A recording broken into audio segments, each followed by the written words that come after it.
Friends, I'm Rajnikant. Welcome you to my YouTube channel Suman Digital English Tutorial Videos. Dear guys, today I'm going to dictate answers to the chapter Indigo for 12th class English from the book Flamingo. Questions from textbook solved. Think as you read. Question 1. Strike out what is not true in the following. A.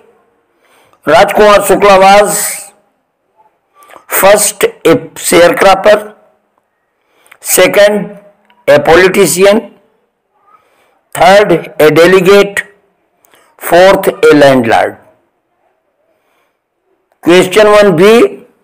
Rajkumar Shukla was first poor, second physically strong, and third illiterate. Answers to the first.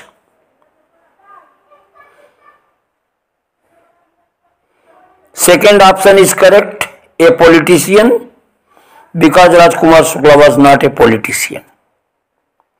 B. Second, physically strong. Since he was poor, he can't be physically strong. Question 2. Why is Rajkumar Shukla described as being resolute? Its answer. He had come all the way from Champaran district in the foothills of Himalayas to Lucknow to speak to Gandhi. Shukla ji accompanied Gandhi everywhere. Shukla followed him to the ashram near Ahmedabad. For weeks he never left Gandhiji's side till Gandhiji asked him to meet him at Champaran.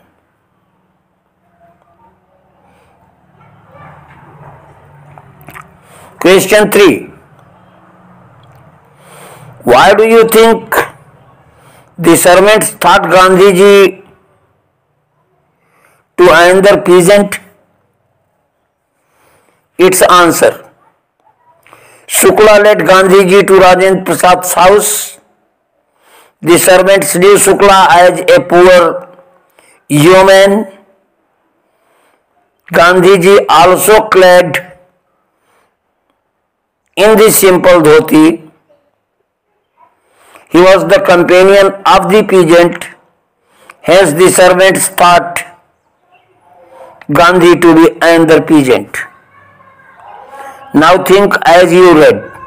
First, list the places that Gandhi visited between his first meeting with Shukla and arrival at Champaran. Its answer. Gandhiji's first meeting with Shukla was at Lucknow. Then he went to Kanpur and other parts of India. He returned to his ashram near Ahmedabad. Later he went to Calcutta, Patna and Muzaffarpur before arriving at Champaran.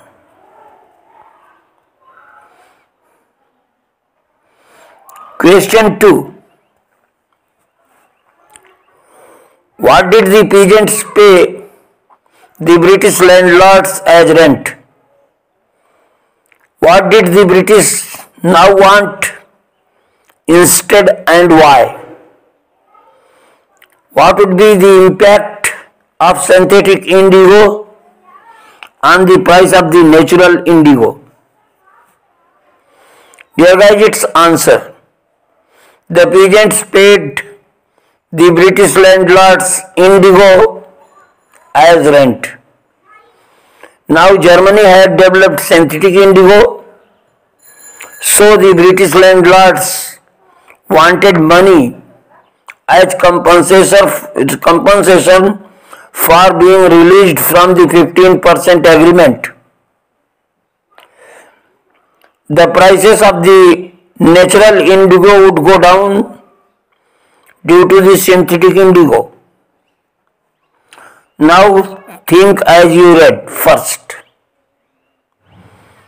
The events in the part of the text illustrate Gandhiji's method of working. Can you identify some instances of this method and link them to his ideas of satyagraha and non-violence? Its answer. Gandhiji's politics was intermingled with day-to-day problems of the millions of Indians. He opposed unjust laws. He was ready to court arrest for breaking such laws and going to jail. The famous Dandi March to break the salt law is another instance. The resistance and disobedience was peaceful and a fight for truth and justice. This was linked directly to his ideas of satyagraha and non-violence.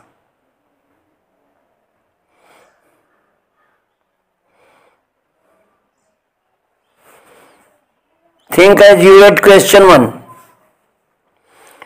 Why did Gandhiji agree to settlement of 25% refund to the farmers? Its answer. For Gandhiji, the amount of the refund was less important than the fact that the landlords had been forced to return part of the money and with it part of their prestige too. So he agreed to settlement of 25% refund to the farmers. Question 2. How did the episode change the plight of peasants? There was its answer. The peasants were saved from spending time and money on the court cases. After some years, the British planters gave up controls of their estates. These new reverted to peasants' indigo, sharecropping disappeared. Now understanding the text, what do you think Gandhiji considered the Champaran episode to be turning point in his life? Its answer. The Champaran episode began as an attempt to ease the sufferings of the large number of poor peasants. He got spontaneous support of thousands of people Gandhiji admits that what he had done was a very ordinary thing. He declared that the British could not order him in his own country. Hence, he considered the Champaran episode as a turning point in his life. Question 2. How was Gandhiji able to influence liars? Give instances. Gandhiji asked the liars what they would do if he was sentenced to prison. They said that they had come to advise him if he went to jail, they would go on. Then Gandhiji asked them about the injustice to the sharecroppers. The liars held consultations. They came to conclusion that it would be shameful desertion if they went home. So they told Gandhiji that they were ready to follow him into jail. Question 3.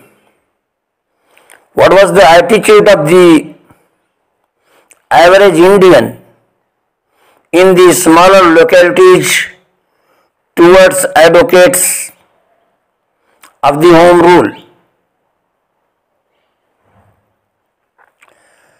Its answer: the average Indians in the smaller locations were afraid to show sympathy to the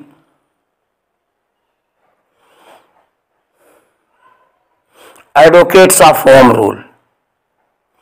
Gandhiji stayed at Muzaffarpur for 2 days at home of Professor Malkani, a teacher in a government school.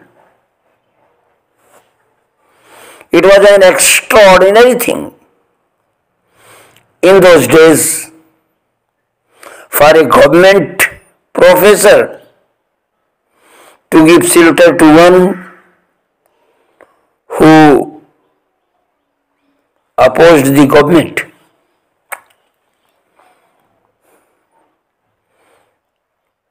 Question 4. How do we know that the ordinary people too contributed to the freedom movement? Its answer: Professor J.B. Kripalani received Gandhiji at Muzaffarpur railway station at midnight. He had a large body of students with him.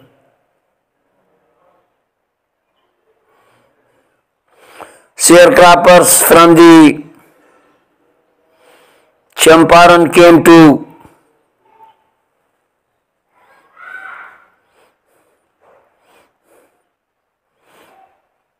convey their grievances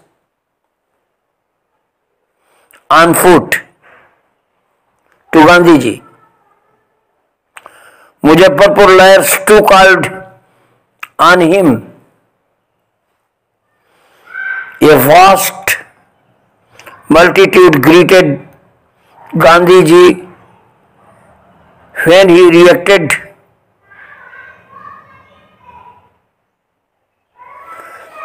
Motihari railway station. When he reached Motihari railway station. Thousands of people demonstrated around the courtroom. This shows that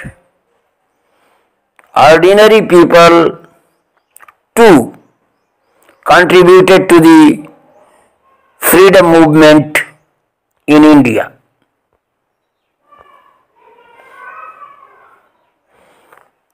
Now, talking about the text, discuss the following. Freedom from fear is more important than legal justice for the poor. Do you think the poor of India are free from fear after independence? Its answer: for the poor of India means the survival are far more important than freedom or legal justice. I don't think the poor of India are free from the fear after independence. The foreign rulers have been replaced by the corrupt politicians and self-serving bureaucracy power.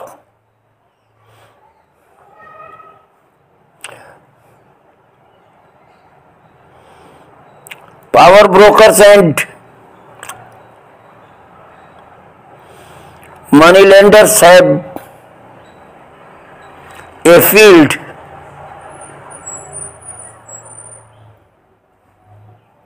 these days. That situation has improved in clear and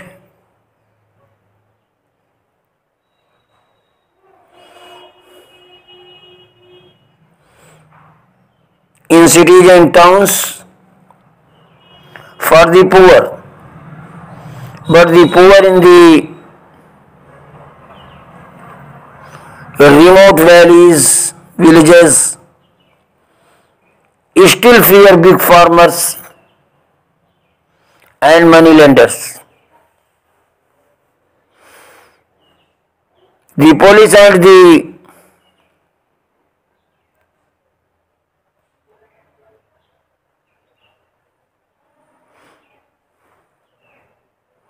revenue officers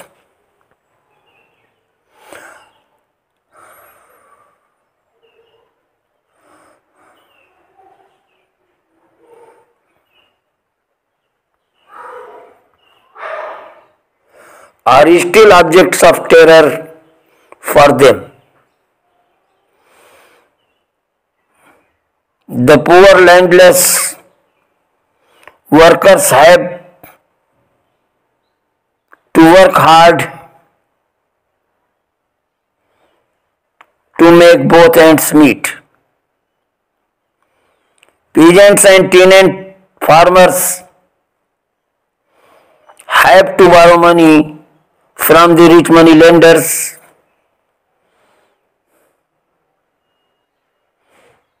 on extraordinary rates of interest, which usually they fail to repay due to the failure of monsoon or bad crops. Cases of small farmers committing suicide are quite common.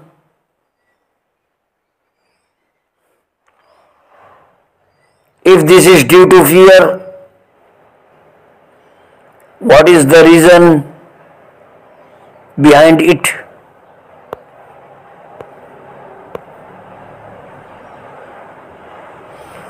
Question 2.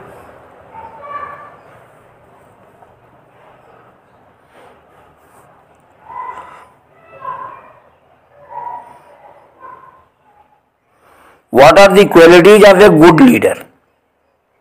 Its answer. A good leader has a mass appeal. He rises from the masses, thinks for them and works for them. He is sincere in his approach. He is a man of principles, truth, honesty, patriotism, morality, spirit of service, and sacrifices are hallmarks of a good leader. He never mixes politics with religion or sect. He believes in working for the welfare of the nation and does not think in the narrow terms of class, caste, or religion or region. Corruption and nepotism are two evils that surrounds a leader in power.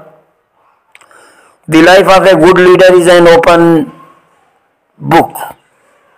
There is no difference between his words and actions. Such good leaders are very rare. What we find today are practical politicians who think of achieving their end without bothering about the purity, means the laws of expediency gets the better of morality. Dear guys, it was all for today. This video is very useful for the students of 12th class. So, go through it again and again. Keep watching and smiling. Bye.